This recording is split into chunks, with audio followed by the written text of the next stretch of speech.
Good evening. My name is Natalie Murray and I'm the Collections and Exhibitions Manager at Barnsley Museums.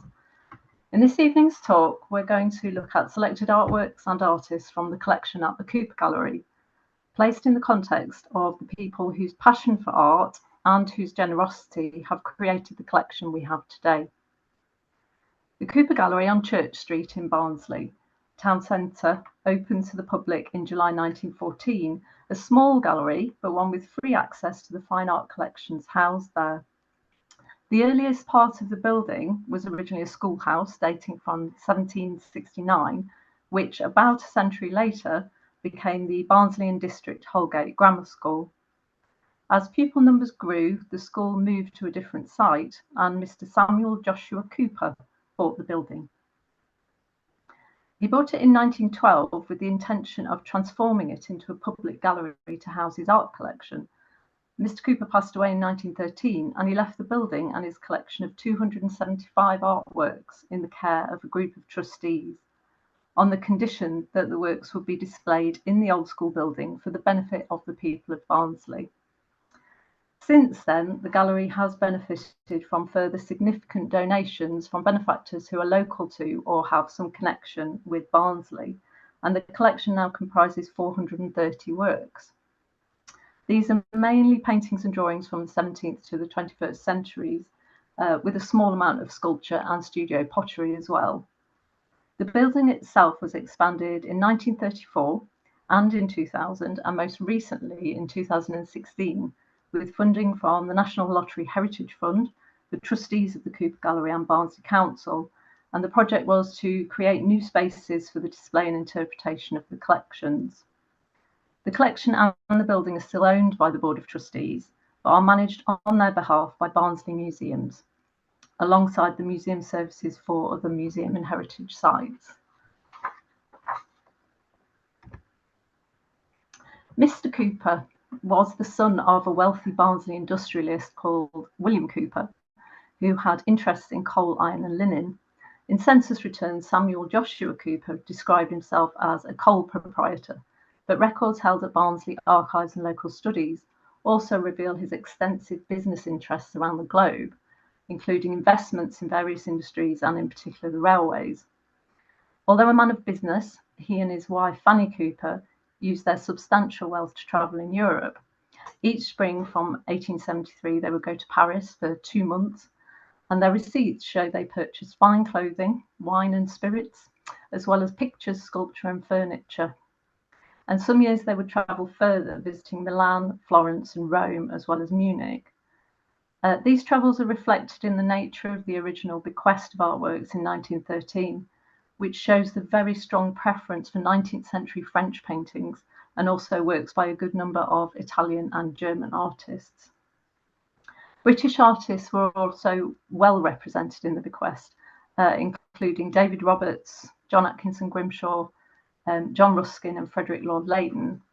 The Coopers don't seem to have had a great interest in collecting paintings by local artists, but one of the few examples in the collection is Madeleine Moore, who was born Madeleine de Miramond, who painted this portrait of Mr. Cooper.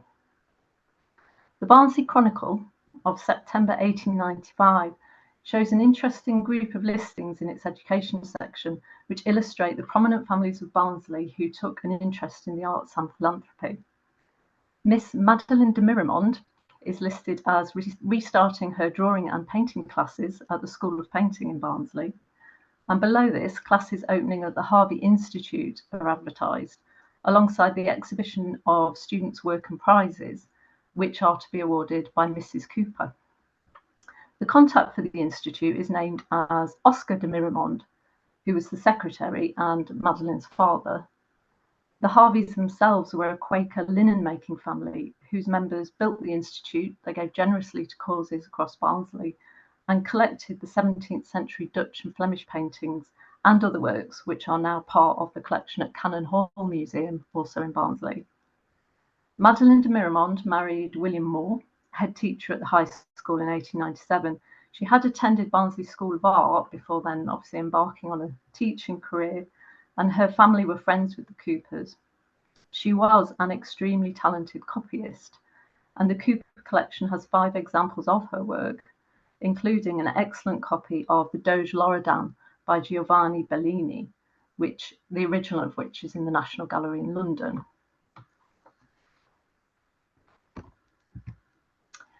Returning to the Coopers' preference for contemporary French artists, there are 11 works in the collection by Eugène Louis Gabriel Isabey, making it the largest group of works by the artist in a public collection in the UK. The Coopers seem to have followed a fairly traditional path in their collecting, but Isabey was clearly a favourite, and Cooper knew the artist personally, visiting his studio in Paris and even suggesting a small change or two to a painting which he was intending to buy. Isabey's career was long and illustrious, and he was widely regarded as the best marine painter of his time in France, excelling in his speciality of coastal views, mainly of Normandy and Brittany. He was also an incredibly versatile artist who painted in different genres with ease and a spirit of adventure, which seems to have appealed to private collectors. And the popular studio he ran in Paris was to have quite far-reaching influence, as amongst his pupils were Eugène Boudin and Johann Barthold Jonkind, themselves both mentors to the young Claude Monet and key to the development of Impressionism. Full of movement, the entrance into port is dominated by the very dark tones of the cliffs and sails which tower above the figures in the boats. The changing colours of the sky indicate the strength of the winds, as does the white of the crashing waves, and Isabey has used flashes of red and yellow to pick out the sailors in the boats. A similar work exists in the collections of the Musée des Beaux-Arts in Caen in Normandy, painted in about 1867 with the title Sailors Leaving the Port of Saint-Valery-en-Caux. The Caen work is recorded as being a sketch for a painting exhibited at the Paris Salon in 1867, titled Sailors Saluting the Christ as they leave the harbour of Saint-Valery-en-Caux. Having the Normandy fishing port as a location has enabled us to locate our particular work. And all 3 works show the large crucifix with figure in the upper left corner, and they also give us an insight into Isabey's working practices, creating sketches and versions for a finished painting. Mr. Cooper began a notebook in 1891 in order to list his collection, in which he also states the location of where each work was displayed at the Cooper's home, which was Mount Vernon in Barnsley. He notes that he bought Entrance into Port from the Parisian dealer Adolphe Bernier in 1888, and that Isabey would not sell the work during his lifetime because the artist was so attached to it. And he also writes that the painting hung above the drawing room door at their home in Mount Vernon. Isabey's other favoured subject to paint was the historical scene with figures in costume. These were usually fairly pleasant views of outdoor gatherings or domestic interiors, but we see here a different subject, which is action-packed, to say the least. The Duel uses perfectly the swift and chaotic manner of painting, which Isabey was reputed to have, and which allowed him to produce works that were full of movement and figure and expression. This suited his stormy seascapes, but also a dramatic snapshot of a story as seen here. Some critics thought he went too far, and through his loose brushwork that he sort of lost touch with the reality of what he was depicting. And it is a little surprising, I think, that someone who regularly created paintings with such little definition was so thoroughly successful at a time when the French art establishment was somewhat rigid and conservative in its judgments and rules. And perhaps the answer to that lies in a combination of the sheer energy and strength of his work with the appeal that it held for the private collectors to whom he mostly sold, like Mr. Cooper. Another local couple of industry who contributed immensely to the development of the Cooper Gallery collection were James and Jane Fox. James Fox was born in 1828 and spent his earlier years at the Windmill Inn in Barnsley town centre, where his father had taken over the tenancy there. James was first apprenticed to a chemist, then he went into the brewing business. And he married Jane, with whom he had many children, 4 of whom survived to adulthood. In 1934, these 4 children gifted 87 paintings to the Cooper Gallery in memory of their parents, and enabled an extension to be built to be called the Fox Wing. Many of the works in the Fox collection are landscapes by British artists, including John Burney Ladbroke, Frederick William Watts, and Ralph Stubbs. There is also a substantial group of British still life paintings, and a few European works are represented as well. The majority of the works date from the 1830s to the 1870s, and many of the artists had exhibited at the Royal Academy or at the Society of British Artists. So Fox was buying from contemporary artists, but the majority of his choices were quite conventional and moderately priced. The Foxes built a successful business in brewing and hotels in Barnsley, the most notable of which was the Queen's Hotel, which was a fine building in Barnsley town centre, still there today, which opened in 1873. Many of the paintings owned by James Fox were displayed in the hotel for the benefit of customers, including 2 portraits by Abel Holt. The portrait here is of Margaret Maggott, well known locally in Barnsley as Peggy Airy. She was often seen walking around the town, wearing her bright red cloak, an old bonnet, and always carrying a stick. For a living, she would find and collect items which could be sold for small change or bits of coal and sticks to use as fuel. And for a fee, she would tell your fortune, and at Christmas and New Year, she would make visits to the wealthy to wish them good luck for the year ahead. She lived alone in the bare bones area of slums in Barnsley and died at the quite impressive age of 89. The artist Abel Holt was very prominent in Barnsley during the Victorian period. He lived on Church Street near the Cooper Gallery building for a time. Then he moved to the village of Cawthorne, close to the estate of Cannon Hall. Holt exhibited his paintings regularly at the Royal Academy, and he was also a prolific painter of small landscapes and birds' nests, which are still readily available in auction houses today. He was befriended by the Reverend Charles Spencer Stanhope and later Walter Spencer Stanhope of Cannon Hall. Holt was a popular and famous painter whose work was sought after during his lifetime.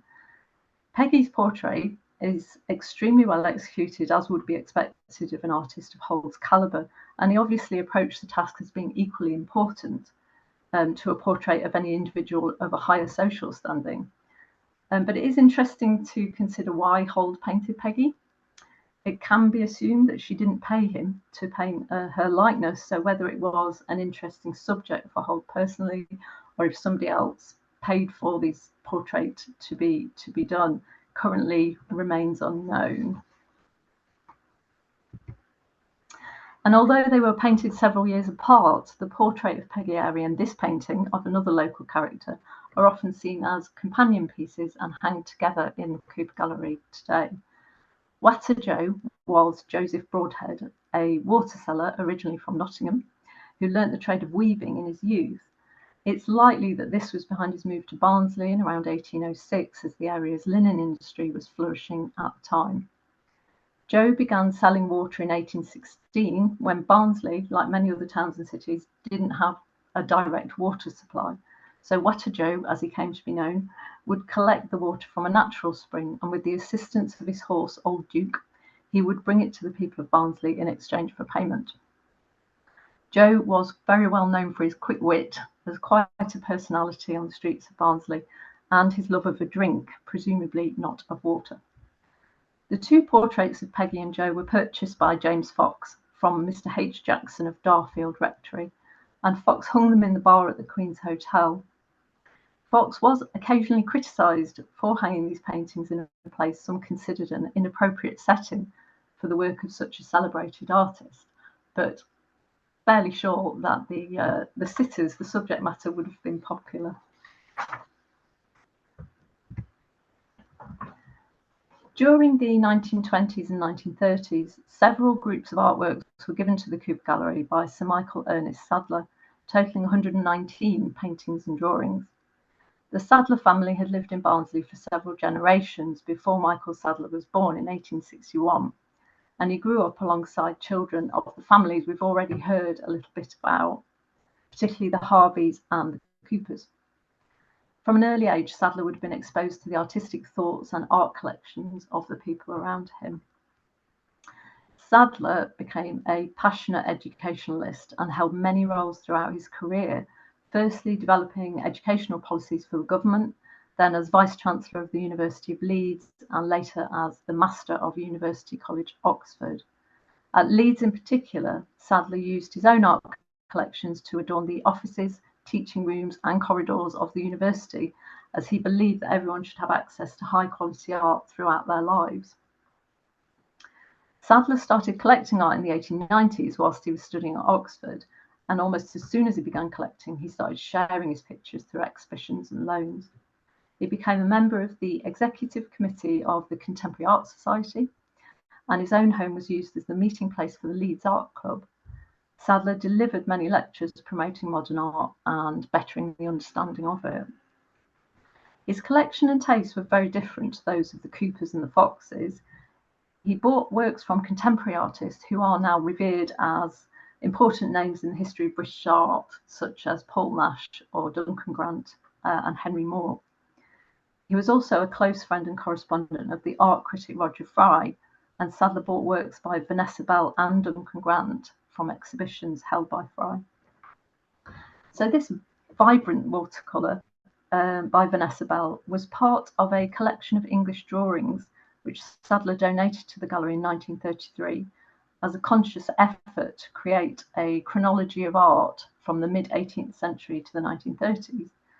And in 1937, he supplemented this with another handful of drawings and also wrote a catalogue entitled Notes on a Collection of English Drawings.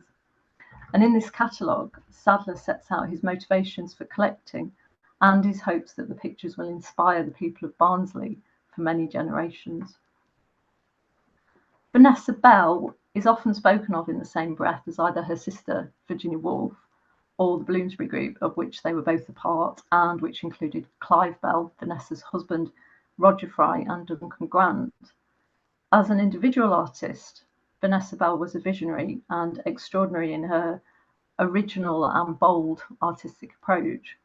She studied at the Royal Academy and the Slade School of Art and had her first solo show in London in 1922. Flower pieces were a frequent subject of hers, and the vividly bright colours used here are typical of her earlier paintings. So likely to be early 20th century, the style would still have been quite modern compared to the majority of flower paintings being produced. And as she developed her work, she became very radical in her use of strong dark lines and blocks of colour and applying these techniques to different subjects. She was one of the first British artists to make totally abstract pictures, and she was really versatile in creating designs for book illustrations, textiles and mosaics as well. The next collector we're going to look at is Captain Roland Addie, who formed a collection of 18th and 19th century oil and watercolour paintings in the middle of the 20th century. With a focus on important landscape artists. Addie was the managing director of the Carlton Main Colliery Company in Barnsley, and he owned further collieries across South Yorkshire. He attended Jesus College, Cambridge, but didn't complete his studies there as he joined the army during the First World War. He lived at Brearley Hall in the northeast of the borough of Barnsley for the middle part of his life. The hall is a typical Regency villa and would have been quite suitable setting for his collection of paintings. Unlike Cooper, Sadler and Fox, though, Addie seems not to have been interested in collecting the works of living artists. A few of the 22 paintings in the Addie collection have labels for the art dealers Agnews of London, and other paintings have labels for London dealers based in the St James area of the city. So Addie obviously travelled to London regularly, and he purchased works from well-established dealers. The one exception in the collection is this portrait of Addie by Brenda Berry from 1961.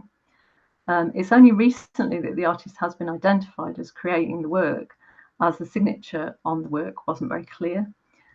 An image of the signature was placed on Art UK, and with the help of art detectives, it was revealed to be that of Brenda Berry. Berry was actually born in Brearley in 1932 and was a very talented artist from a young age. And throughout her career, she's painted portraits of dignitaries, politicians and royalty, including Queen Elizabeth II. Although Addie moved to Scarborough in 1948 and the portrait is dated 1961, it could be that Addie was aware of Murray and that she was asked to paint the work, even though by this time she was splitting her time between the UK and Toronto, where she is still based today. Nevertheless, it was fantastic to be able to identify the artist and to find those local connections as well. The paintings were transferred to Scarborough in the late 1940s when Addie retired there with his second wife. After his death in 1963, his wife Joan remarried and moved to North Yorkshire, where she remained until her death in 1978. Addie had left the paintings to her in his will, and she decided to leave the paintings to the Cooper Gallery, with the group becoming known as the Addie Bequest.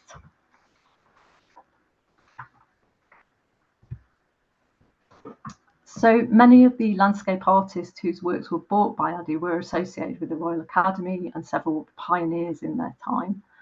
From what we know of Addie's collecting tastes and focus, it's not surprising that JMW Turner is represented by two watercolours. We have the ancient marketplace Salisbury, painted in about 1799, and this work, the New Council Room Salisbury from 1805. From the early years of his career, Turner travelled extensively, filling his sketchbooks with drawings which would inform his finished paintings. He was highly skilled at depicting intricate architectural details, creating studies for several architects, and in 1795, Sir Richard Hoare of Wiltshire commissioned Turner to create a series of views of Salisbury, including the cathedral, its surroundings, and Hoare's own estates at Stourhead. The New Council Room Salisbury is a beautifully detailed architectural study. It's a celebration of the brand new building which replaced the old council house, which had been destroyed by fire. And the lower section of the work is fascinating to examine as well, being populated by soldiers as well as locals and commenting on the military presence such towns would have seen after the outbreak of war with France in 1803. The painting recently featured in the major exhibition Turner's Modern World, organised by Tate Britain and US venues the Kimball Art Museum in Fort Worth, Texas, and the Museum of Fine Arts in Boston. The exhibition looked at how Turner observed the transformation and industry of society in his lifetime.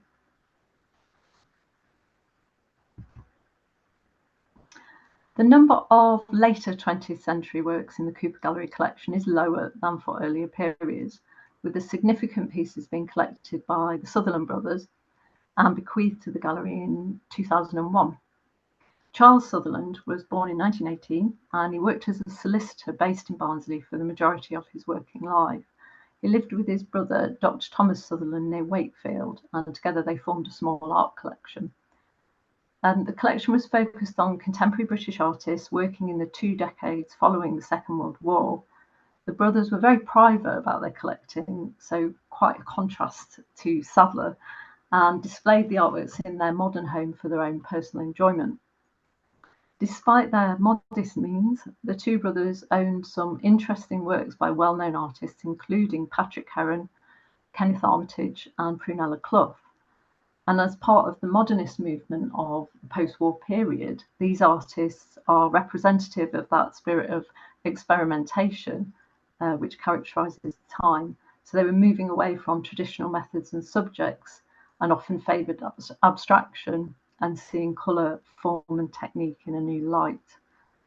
This painting by Prunella Clough is one of the 7 works which formed the 2001 bequest. Clough was born in Chelsea, trained at the Chelsea School of Art from 1938 to 39, and she used her artistic skills during the Second World War to work as a draftsman and mapper. After the war, she became well known for her work as a painter and printmaker. Her focus was on working people and their interaction with the industrial or urban landscapes around them. This example of Clough's later work shows her fascination with abstraction, but references her interest in mapping the landscape as well. It's one of the largest canvases in the collection and a very popular work. The audience feedback we have for this and for similar works is now shaping the future collecting plans for the gallery, both in looking at modernism and works by female artists as well. Our last painting is also extremely popular with our visitors, and it's one of a handful of individual donated works in the collection. The Beggar Girls was presented to the gallery by the family of Mr. and Mrs. W.J. Lawrence in 1927, and the painting has presented something of a challenge in terms of research over the last few years.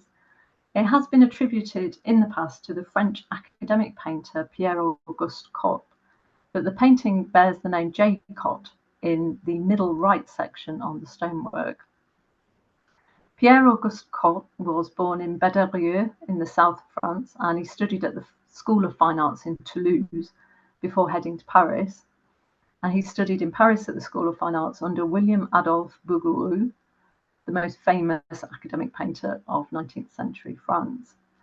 Bouguereau in particular painted works with a similar subject matter of destitute or impoverished individuals or families, and Cotte is known to have painted such figures as well. However, Cotte married Juliette Duret, daughter of the renowned sculptor Francisque Duret, who was also a professor at the School of Fine Arts. So Juliette was part of a family of both male and female artists, and part of Paris's elite social and artistic circles. Recent research, as part of a project funded by the Headley Fellowship with Art Fund, has uncovered 5 versions of this painting, all slightly varied and with different signatures, including one with P.A. Cotte on it, and another signed J. Cotte, titled Charity for My Sister, in the collections at Wolverhampton Art Gallery. On all versions, the poster in the top left section is the same, and it bears the address 3 Rue Carnot, which happens to be the address where Pierre-Auguste Cotte had his studio for several years. It also has the date of 23rd of May 1870 on the poster, but we haven't yet found that to relate to any significant date for any member of the family. So various art historians consulted who specialise in 19th century French academic painting do not see the Beggar Girls as being by Pierre-Auguste Cotte's hand, but neither has any evidence been uncovered to suggest that his wife was an artist herself. It may be, however, that this evidence exists in the form of a family letter archive in private ownership, which we have only gained knowledge of recently. And this is a path that we're planning to pursue within our collections research programme. Just want to say thank you very much for listening, and I hope you found the little potted history of the Cooper Gallery interesting, and that you do have a chance to come and visit us. We do have quite a good online presence now as well. We have a blog site. If you go to barnsleymuseums.com, you can find the links to everything from there. So thank you very much.